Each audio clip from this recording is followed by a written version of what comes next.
Dogs are incredibly intelligent. They bring so much to people's lives. It's a wonderful animal to work with because they just want to please, they're so biddable.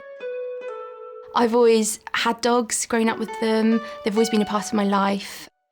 I'm one of those people who, you see a dog on the side of the road, I'll make everyone stop and be like, guys, there's a dog. So yeah. My name's Ella Camps-Linney and I run Kirby Dog Services and I train puppies. Kirby Dog Services is named after my dog Kirby. He was with me for my whole life. He taught me pretty much everything I know about dogs. And when he passed away, I really want to let his legacy live on. And so I researched the idea of being a dog trainer. And it's the best thing I've ever done. There's a lot to plan for each client. I will write a whole training plan, hour by hour, and then I have to make sure that my humans are doing their homework. Hello, Harland. Hi. Hello, puppy. Harley, or Harland, his full name, is a 7-month-old Maltipoo, which is a Maltese toy poodle mix. It's like a cockapoo, but just much smaller and cuter, I think. Stick him up! Stick him up! Good boy. I'm a positive reinforcement trainer, so this means, in very simple terms, that you ignore the bad behaviour and heavily praise the good. So we're just going to get him and we're going to say, Harley, back up. Get him a couple of steps and click and treat that. Positive reinforcement training is generally very food heavy. You know, in light of the canine obesity problem that we're experiencing at the moment, it's definitely one to keep in mind when you're training, and you want to be phasing out the treats quite quickly because actually it becomes bribery. There are a couple other ways that you can really motivate your dog and make it feel really good about what it's doing. Praise is a really important one. So lots of high-pitched voices and big body language and woo, well done, you know, well done.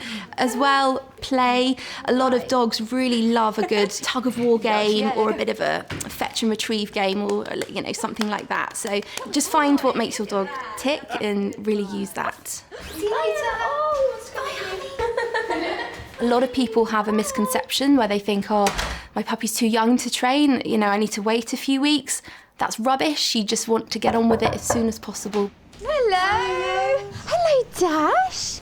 Hello. This is Dashiell, or Dash as we call her. She's a Japanese Spitz and she's 14 weeks old.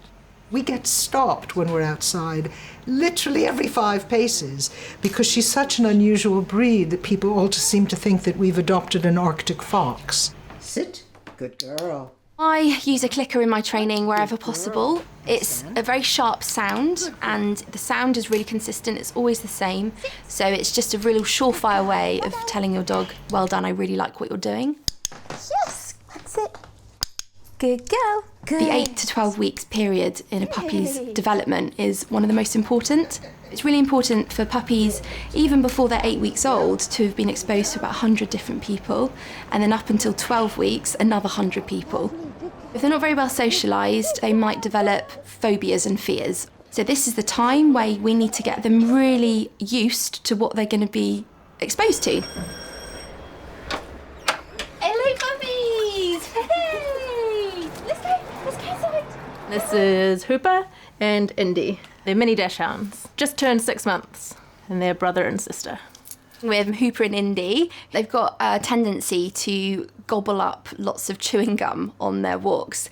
The problem with chewing gum is that sugar-free gum contains xylitol, which is actually poisonous for dogs. So really bad news for them hoovering that up. Today we have put up a bit of a puppy assault course outside, which has lots of desirable, smelly objects. So we're going to train a really nice leave it command.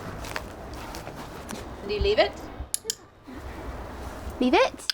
Good boy. Having 2 at once is crazy. Probably wouldn't recommend anyone do that. Some of the challenges that can come with taking home 2 from the same litter is that they often don't spend very much time apart from one another, so they can develop quite strong codependency, when ideally you want the puppy to be bonding with you over its litter mate. I just feel really special to be kind of the middleman between the dog and the owner. The fact that I can come into a household and see a totally different dog to the one that I started out with is so satisfying. It's wonderful. I have the best job in the world. Yes, hands down.